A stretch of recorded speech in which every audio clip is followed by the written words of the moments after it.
Hey guys, what's up and welcome to Young Titan World. You guys are doing good? Okay, my voice is a little bit off, but make no mistake, this is still the Young Titans that has brought you all my episodes with unfailing noise in the background. I guess now I'm just being a little bit bougie. If you see me right now, it's not anything special really. I had an interview before this and I had to look my exceptional best in order to impress, but we're gonna have to see how that goes. But in the meantime, I'd like to bring you a commentary for the very recent but very palpable episode of what do you call it? Demon Slayer. Now, Demon Slayer has been around for such a long time, and it's been very quite intense. I have to tell you that the entire seasons that have been passing by us has been full of shit. I mean, not full of shit, but it's a lot to process. It's almost as if you are an anime fan, you're supposed to be like great at deduction. Because if you aren't, I don't know what you're watching those for. Because I mean, it takes everything inside your head to figure out what it is they're doing. You know, like some of them would just be using swords, but it turns out there's a whole meaning behind it. Every move and every gesture has a meaning, and it's just so, crazy. But yeah, episode three starts off with Tanjiro successfully defeating the six-armed look-alike of his mentor to be mentor, or I don't know, the person who usually comes to him in his visions. I don't know how good this guy is because he happens to be a demon, and at the same time, he also seems to be a swordsman. I don't know, maybe he was a swordsman before he became a demon. We don't know how that goes. But yes, after Tanjiro smashes off the head of said doll, they find out that there's an old sword in it, and he's over psyched and over crazy about it. So he decides to, I don't know, do the most, over rejoice, have mental breakdown, process it in very, very uncomfortable ways. But yeah, we definitely see him a little bit overjoyed and overthinking at the same time in one scene, which is a lot to process if you're an anime fan. But yeah, it was not that bad. And it goes a long way to also show us what the others are doing.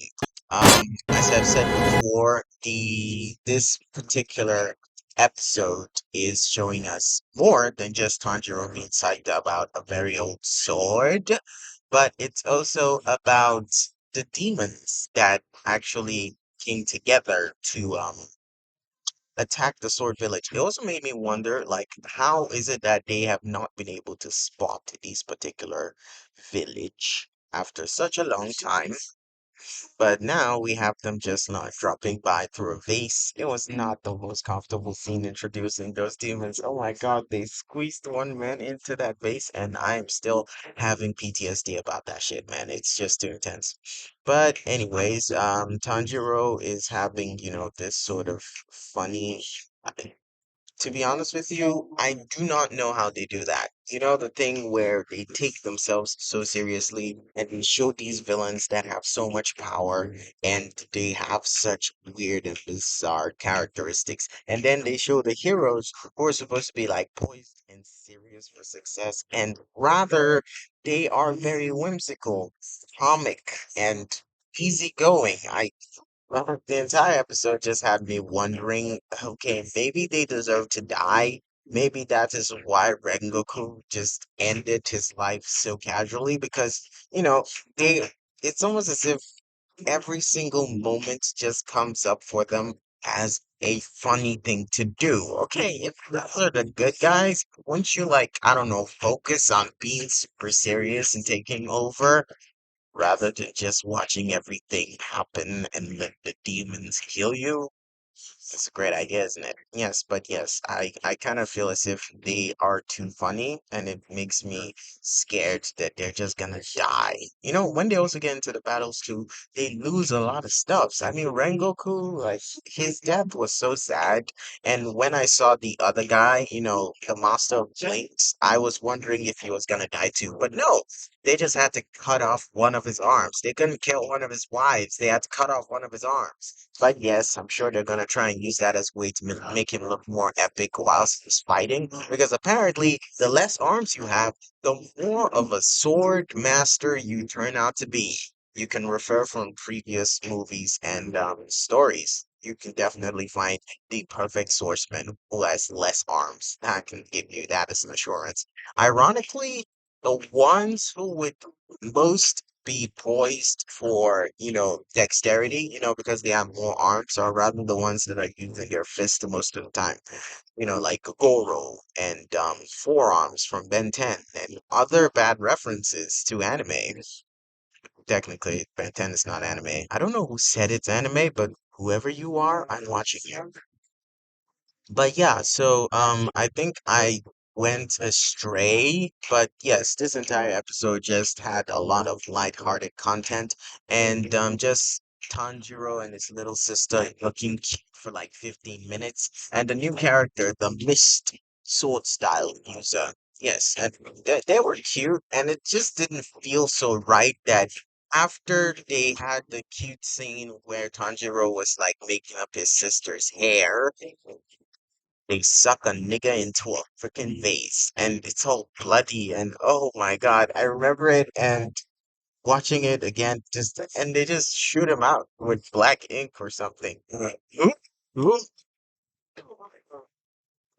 I don't want to do this anymore.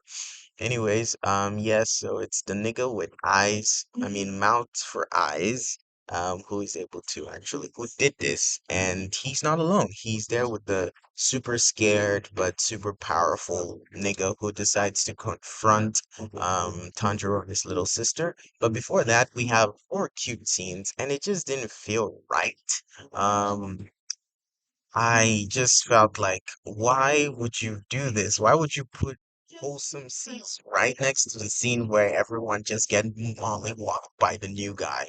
And by new guy, I mean the scaredy cat. The scaredy cat who is so strong that Tanjiro couldn't even smell it. You know, Tanjiro is like really good at figuring out when something's off. This guy was on the roof and then he got close to the door and Tanjiro couldn't sense him. And it just made me wonder, okay. Okay, actually, I'm supposed to expect this because, you know, the higher you go up the ladder of demons, the less obvious their traits are. You know, like the one when they were fighting with the clingy guy, and we thought that, oh, they chopped off her head.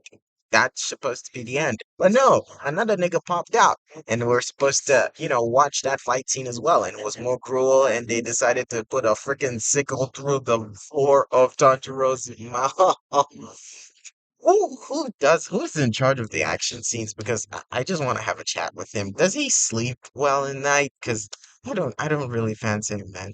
So we get to the point where the demon decides to introduce himself. He's very scared, but he has to carry out his job. The Miss Sword Style user decides to make his epic move, and I don't know whether he was expecting to kill the demon, but he was swinging that as if that was just going to show off whatever the demon could do. It wasn't a way to kill it, but a way to expose it so that he can find a way to kill it. But yeah, even though this demon seems to be super scared, it doesn't seem like he is, you know, totally under the situation. It's more like it's just a character trait, but he's on god level crazy mode, man.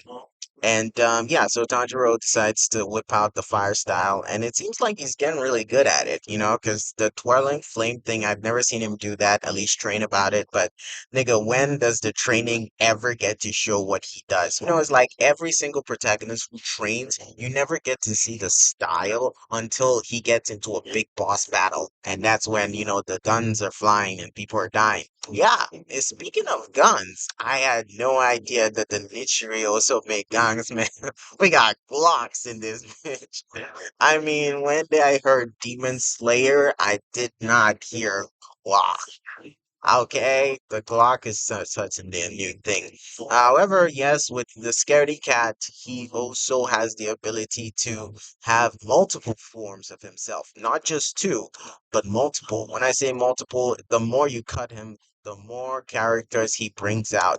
And when he gets his head chopped off, he gets, characters that are not nervous. Okay, they're just like super different and super crazy. There's one that's got the leaf, and all he did was just flick the leaf like a little bit, and then boom! It was a laser cannon that blew everyone away. And yeah, they look angry, they look points, they look crazy, and we got a lot of them coming out of his body, man. You chop off the head, more comes out. It never ends. And there's a nigga that got the staff, that's got the lightning, that's got the too much, that's got the. I'm saying too much, that's got that. That's just what I'm saying. But yeah, the staff's a real problem because it's in charge of lightning and it can, electrocute the hell out of everyone. And it shocks like Tanjiro for quite a while. And then we got the Glock style user who pops in to say hello and kills everyone. I mean, he shoots the brains out, but that's not enough to stop them. The more they cut them, the more the characters come more crazy, and the more characters we see. There's one that can fly that gets his leg chopped off, and Tanjiro is set flying down to the ground, and he thinks he's done with him, but he's not because the leg decides to also transform into another demon, and it's just all one person, and it's just too much to process. I think I'm being overwhelmed by this demon particularly. I mean, the first one that was revealed to us, the one that sucked the one of the sword makers into a freaking vase. He seems quite cynical, but I haven't seen his powers yet. Maybe it will be more delirious than the one that we're being shown, you know, and it just doesn't make sense what's happening right now. Yeah, but the Mistel user is blown very far away from where the fight scene is actually about to get interesting, and he's passing by this demon, and it's facing off against a little kid that wants to keep up the tradition of keeping a doll that has six arms. Ideally, he decides that the kid is not important and he should just pass it by, but he does not do that. In fact, he just dives right in and kills the frickin' gigantic fish with hands and legs, because that is what we deal with when we're watching anime. If you do not see weird shit when you're watching anime, chances are you're watching a slice of life flick or something that is trying its possible best to make you laugh at Japanese jokes. And trust me, if you want to laugh at Japanese jokes, you're not gonna get it. You're just gonna, I don't know, you get the cue for when you have to laugh and you laugh, okay? And that's usually when things get silent and they say the obvious. That's just your cue to laugh, okay? Laugh so that they can go on. They don't laugh, what do they call it? They don't have a laugh track, okay? The laugh track is invisible.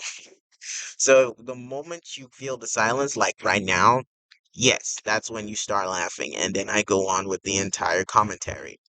Yes, but that's all that happens in episode 3.